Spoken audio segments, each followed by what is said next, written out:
Es la vía metabólica encargada de oxidar la glucosa con la finalidad de obtener energía para la célula. Esta consiste en 10 reacciones enzimáticas consecutivas que convierten a la glucosa en moléculas de piruvato. La descomposición de la glucosa para sintetizar ATP da como resultado la creación de una sustancia llamada piruvato.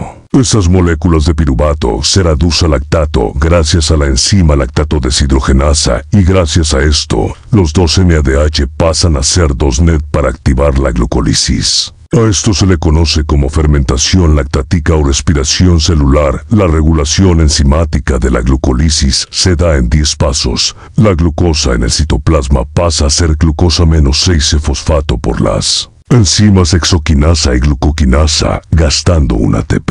La glucosa-6-fosfato se degrada por isomerasa en fructosa-6-fosfato gastando un ATP. La fructosa-6-fosfato por la enzima fosfofructinasa 1 se degrada en fructosa 1,6-PFOS-feto-LA. Fructosa 1,6-bifosfato se degrada por la enzima aldolosa en 2 moléculas de hidroxiacetonfosfato y en gliceraldehído-3-fosfato. La dihidroxiacetonfosfato pasa a ser gliceraldehído-3-fosfato por la enzima triosafosfato isomerasa. El gliceraldehído-3-fosfato es degradado por la enzima gliceraldehidofosfata deshidrogenasa en glicerato-1-13-bifosfato convirtiendo el NED en NAD. Luego el glicerato-1-13-bifosfato pasa a ser glicerato-13-fosfato convirtiendo el NED en NADH nuevamente y pasando de ADP a ATP. Glicerato-13-fosfato pasa luego a degradarse gracias a la enzima fosfogliceratomutasa en glicerato-2-FOS-feto.G. Glicerato-2-fosfato,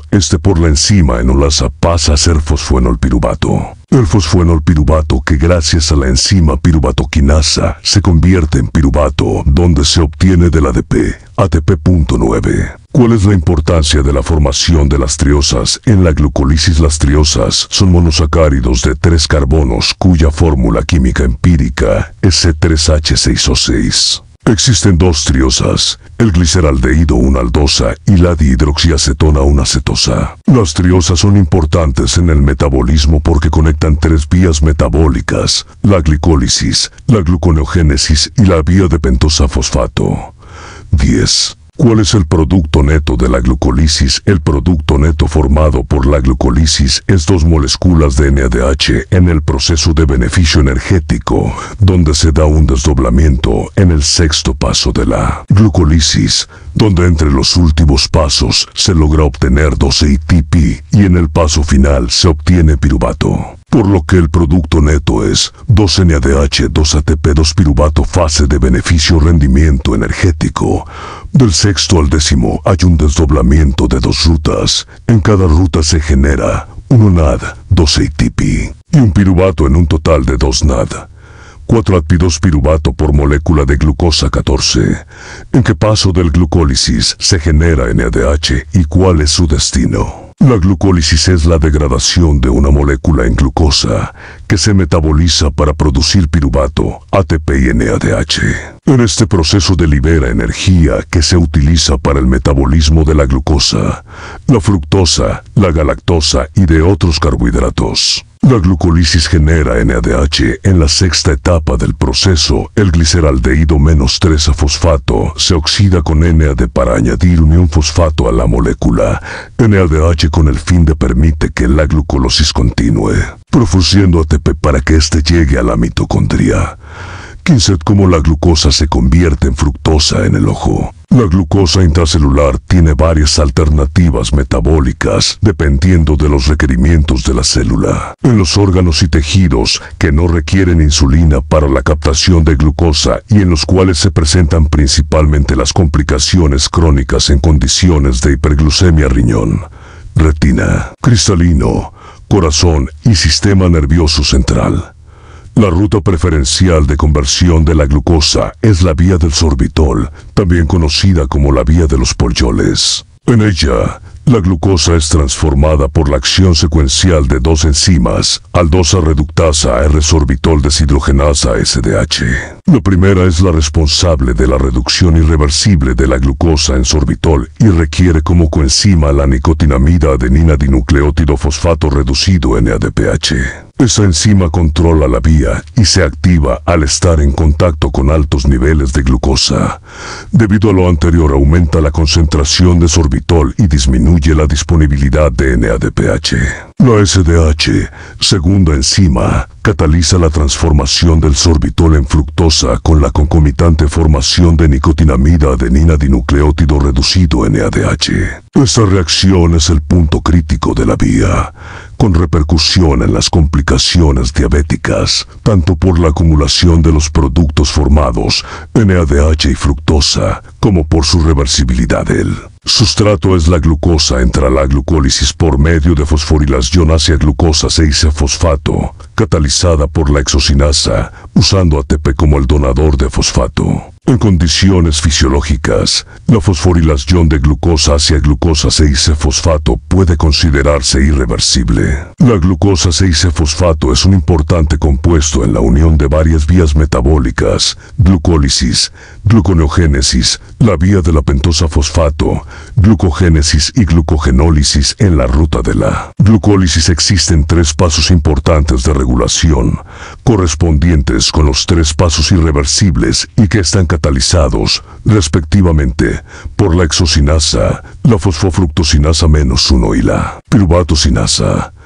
Estas enzimas están reguladas principalmente a través de una regulación alostérica. La exocinasa está regulada alostéricamente por su producto, la glucosa -6-fosfato, que inhibe la actuación de la enzima. También se inhibe por ATP, un indicador de que las necesidades energéticas de la célula están satisfechas. Esta regulación controla la cantidad de glucosa que será aprovechada en la glucólisis. La fosfofructosinasa LUN está activada por FRUC2SA2, 6-bisfosfato y AMP, un indicador de una baja producción de energía, inhibiéndose por citrato, ATP y H.